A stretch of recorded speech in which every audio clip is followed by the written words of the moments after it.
Assalamualaikum warahmatullahi wabarakatuh. Hai sahabat beriman, apa kabar?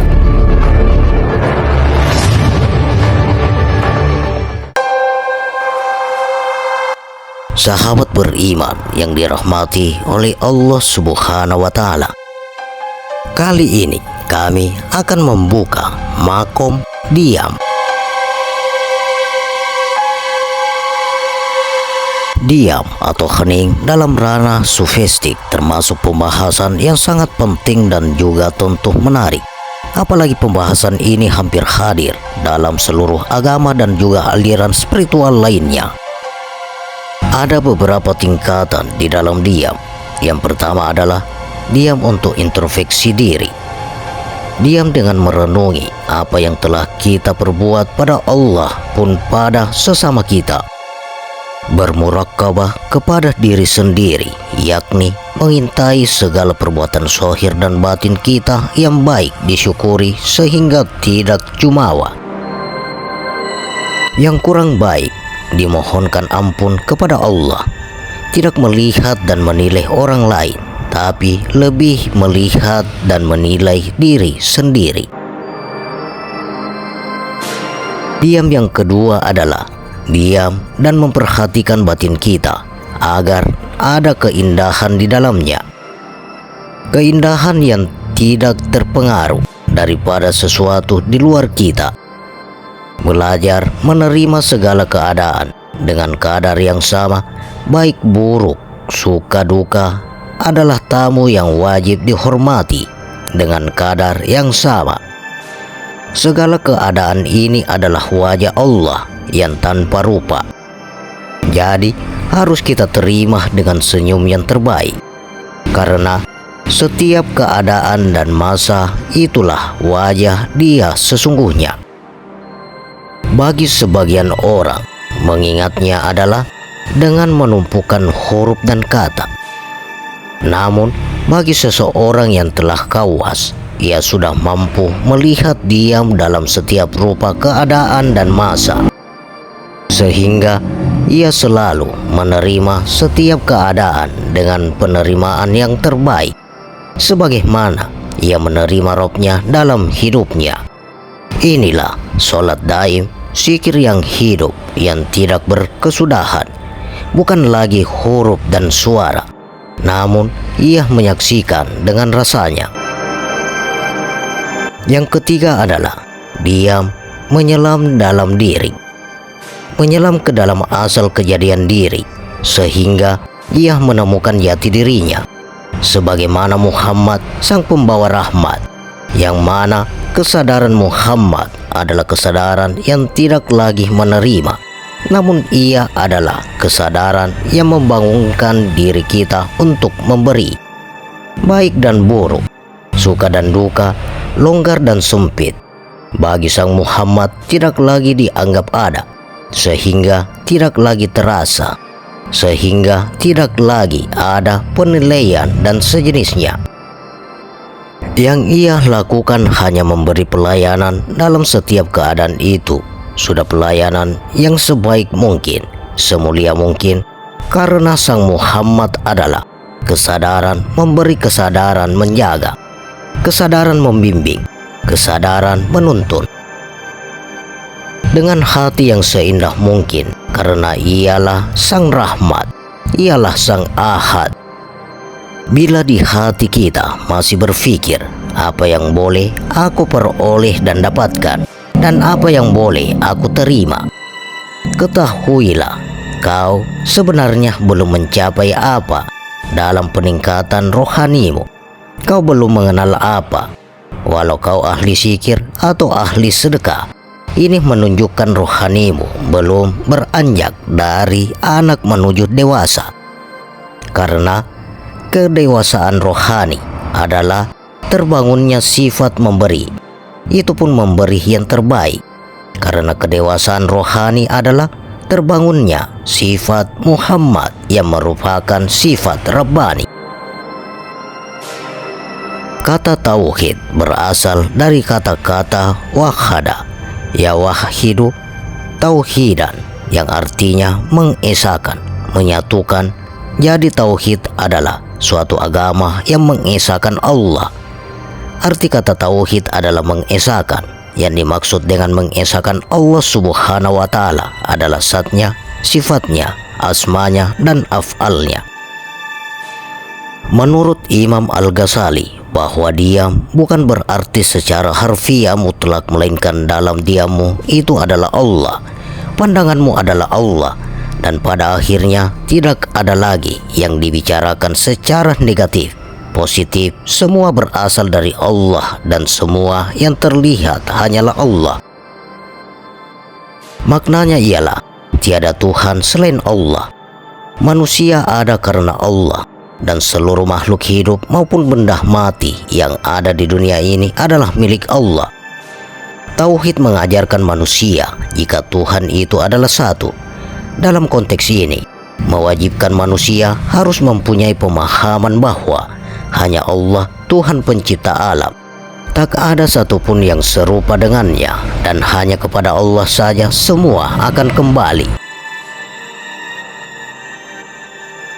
Adapun kata Imam Al-Ghazali, tauhid memiliki 4 tingkatan dalam kitabnya Ihya Ulumuddin. Pertama adalah seseorang yang mengucapkan kalimat La ilaha illallah dengan lisannya, tetapi hatinya ghaflah atau lalai dan mengingkari, seperti tauhidnya orang munafik. Yang kedua adalah seseorang yang membenarkan makna dari kalimat ini dengan hatinya, seperti umumnya kaum muslim yang membenarkannya, dan ini adalah sebuah keyakinan orang awam. Seseorang yang telah menyaksikan alam semesta dengan sebuah jalan al-kasaf atau penyikapan melalui sebuah peranan cahaya dari Allah Azza wa Jalla.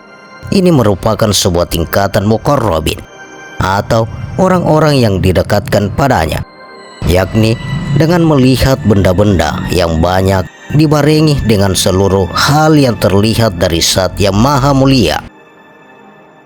Keempat, seseorang tidak melihat apapun kecuali semua hal tersebut hakikatnya adalah satu, dan ini adalah yang disaksikan oleh Siddiqin.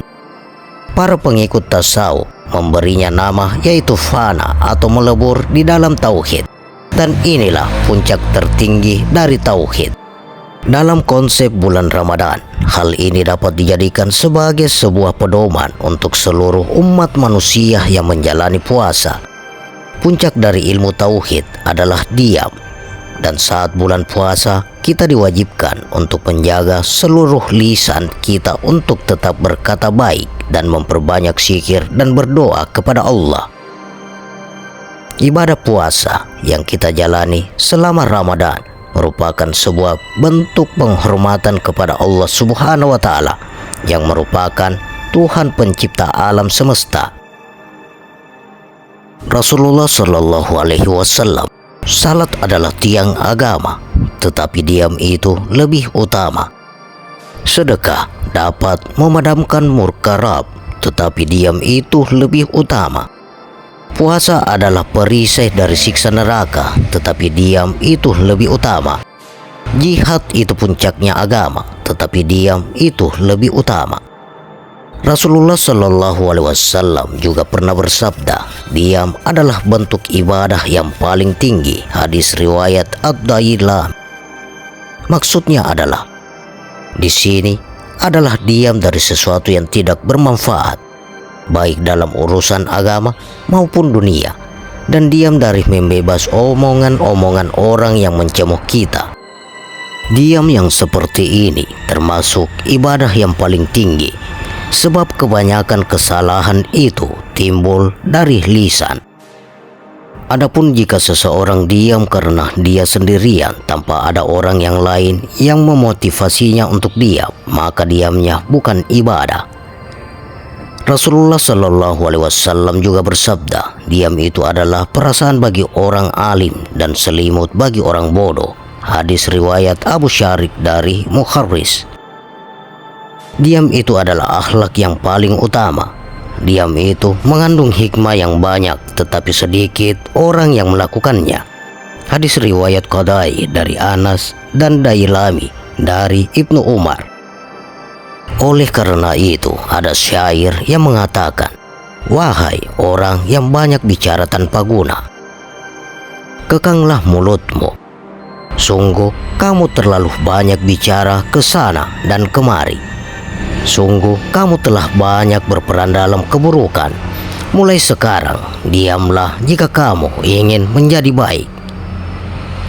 Rasulullah Shallallahu Alaihi Wasallam bersabda, "Jihad yang paling utama adalah memerangi hawa nafsu karena Allah." Hadis riwayat Ad-Dailami.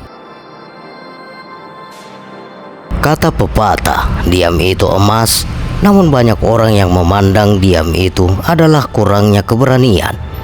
Tetapi ada istilah mengalah untuk kemenangan lagi soal.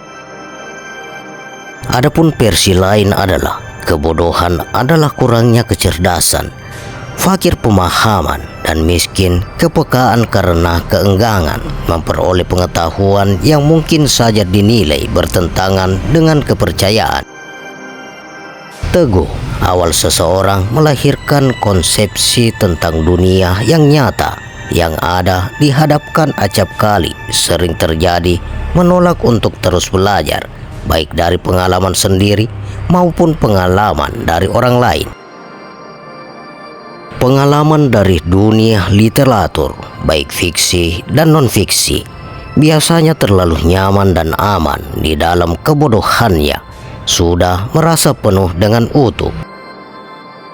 Terkadang dalam menghadapi orang seperti ini, sebaiknya memang lebih baik mendengarkan sambil sebisa mungkin untuk tetap tersenyum. Sebab dengan diam, kita akan mendapatkan kekuatan batin yang sangat luar biasa hasilnya, tanpa harus memiliki ajian ataupun asimat dan lain-lainnya. Apakah sesungguhnya manfaat ilmu diam ini? Ilmu diam adalah untuk menyatukan semua energi-energi pikiran, energi perasaan, energi batin, dan energi roh yang ada pada tiap-tiap diri kita. Manfaat ilmu diam langsung mengarahkannya dari semua energi yang kita miliki kepada satu tujuan tunggal. Jadi, diam di sini berarti memusatkan kemampuan intelektual kepada satu tujuan pusat, yaitu kesadaran tunggal ilahiyah. Diam adalah mental yang intensif pencarian pengertian yang didukung oleh kehendak yang tidak tertahankan dan suatu penggabungan energi ke dalam satu ikatan yang sangat sederhana. Diam itu ibarat menggabungkan di dalam satu ikatan sapuh yang kuat dan tidak bisa dipatahkan. Tidak bisa pula diibaratkan kumpulan sinar yang ada di alam semesta. Batin kita menjadi sinar laser yang sangat kecil, namun efeknya memiliki kekuatan untuk menempuh semua kekuatan yang ada di alam semesta ini. Karena sikir diam ini adalah untuk menyelaraskan semua indera, emosi, pikiran, bahkan seluruh proses fisik dan biologis tubuh, dan dibawa ke satu pusat kesatuan dan pusatkan ke satu tujuan tunggal. Untuk menguasai ilmu diam, maka dibutuhkan latihan internal. Biasanya hidup sehari-hari kita diisi dengan pikiran, hati, emosi, keinginan, dan harapan yang tidak fokus. Sahabatku yang dirahmati oleh Allah Subhanahu wa Ta'ala, mulailah dari sekarang untuk memiliki tujuan hidup, cara hidup, proses hidup, dan akibatnya, yaitu hasil dari hidup kita ini. Untuk mengerti tujuan hidup, maka kita harus belajar dari semua sumber pengetahuan yang ada di dalam dunia batin. Rasa jiwa dan dunia pikiran kita sendiri prakteknya adalah dengan zikir untuk mengakses pengetahuan yang telah berada di dalam diri kita ini. Makanya kita perlu untuk melatihnya. Cara melatihnya bisa dilaksanakan misalnya sehabis sholat fardu atau saat ada waktu senggang setiap hari, sampai pada akhirnya bila sudah mahir maka akan berlanjut kepada kesadaran 24 jam tanpa pernah lalai. ilmu diam merupakan keterampilan yang harus dipraktekkan. Biarpun seseorang itu dikatakan sudah memiliki bakat alamiah, yaitu memiliki kelebihan supernatural atau menjadi manusia yang sakti. Namun, jika tidak dilatih, maka akhirnya kemampuannya menjadi tumpul. Apa objek yang diam yang sebenarnya? Pertanyaan seperti ini biasanya seringkali dilontarkan. Meskipun mata kita memandang per satu titik, namun matematik kita masih membayangkan hal-hal yang lain. Diam, mata fisik dan mata batin kita harus menyatu dalam satu objek. Diam adalah makom diri sejati. Kita tidak pernah membayangkan hal-hal abstrak, misalnya Tuhan itu sama. Itu berarti bersalahnya dengan keilmuan tasawuf. Sebab Tuhan itu tidak akan sama dan tidak dapat terjangkau dengan apapun juga. Tuhan itu satu dan maha segalanya. Bagi setiap manusia harus memahami sifatnya yang sudah laisa kamisli syai'un. Itulah sebabnya kita diminta untuk mengenal diri kita sendiri agar kita mampu mengenal Tuhan. Kita mampu mengenal Tuhan sebagaimana yang disampaikan oleh para arif billah. Kenalilah dirimu sendiri, maka dirimu telah mengenal Tuhanmu. Ilmu diam selalu merupakan kekuatan seseorang untuk menyatukan pikiran ke satu titik. Tujuan juga sebuah pengalian intensif menuju diri sejati kita. Bagaimana kita bisa mengenal Tuhan kita sendiri yang ada di dalam badan. Tuhan kita yang menjadi pengendali raga yang bisa memiliki kekuatan untuk menyatukan diri dengan semua energi yang ada di alam semesta ini. Karena pada hakikatnya antara ruh diri sejati ini, kita dengan ruh alam semesta itu satu, manunggal dari yang maha tunggal. Ilmu diam makan lebih mudah tercapai bila kita mengurangi makan, minum, seks dan tidak ditutup malam hari. Untuk mengendalikan indera, pikiran dan emosi dengan istilah laku tanpa merata, ini akan menghasilkan kekuatan dan intensitas spiritual hingga mencapai derajat manusia yang sangat tinggi.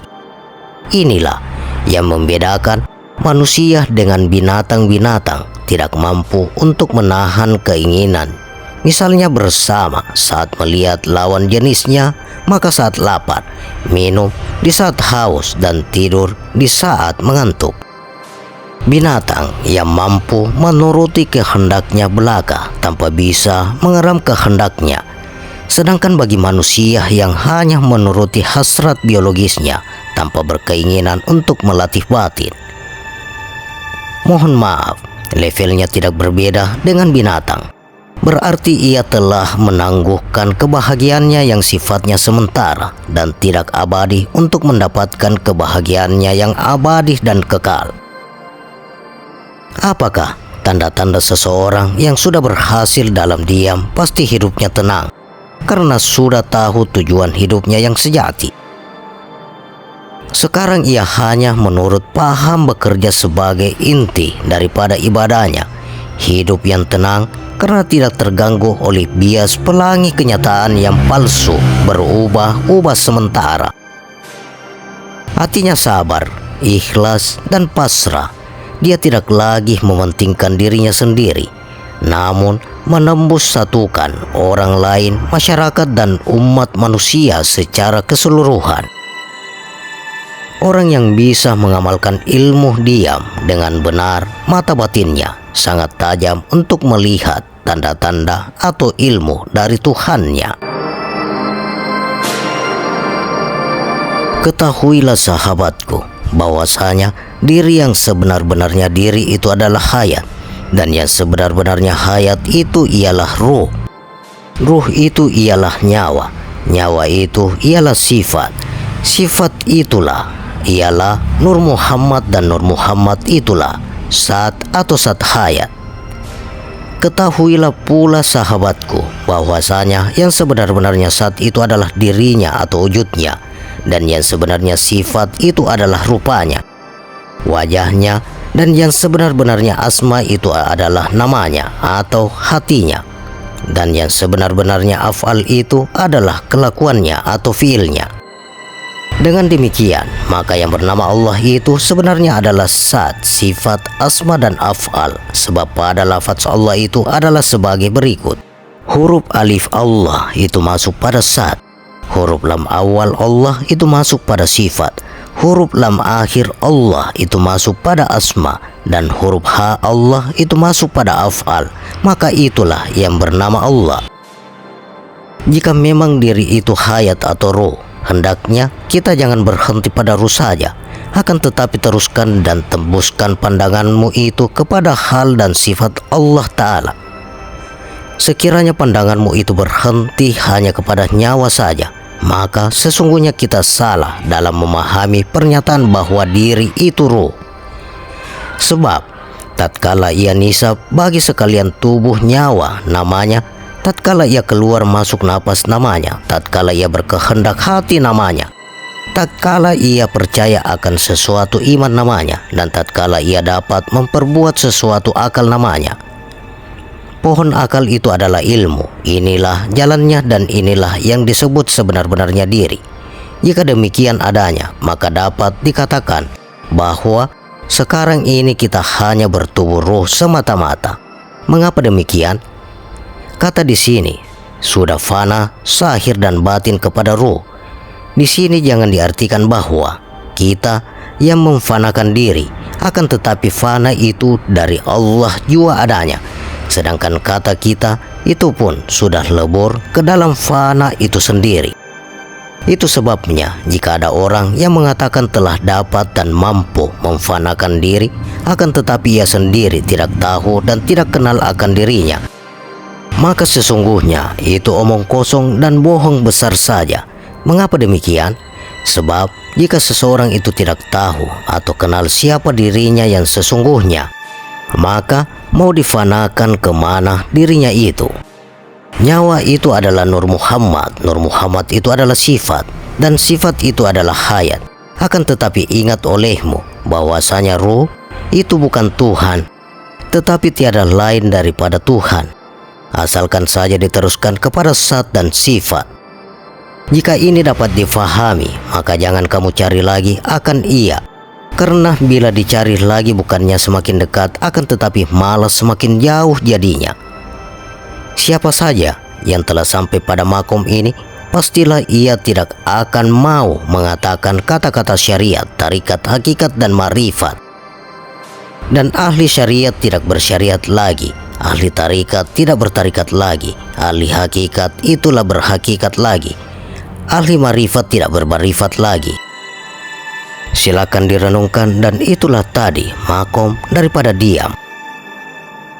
Seseorang yang sampai kepada Tuhan, ia tidak tahu lagi akan dirinya dan tidak tahu lagi siapa Tuhannya. Emas, pasir, surga, neraka sama saja.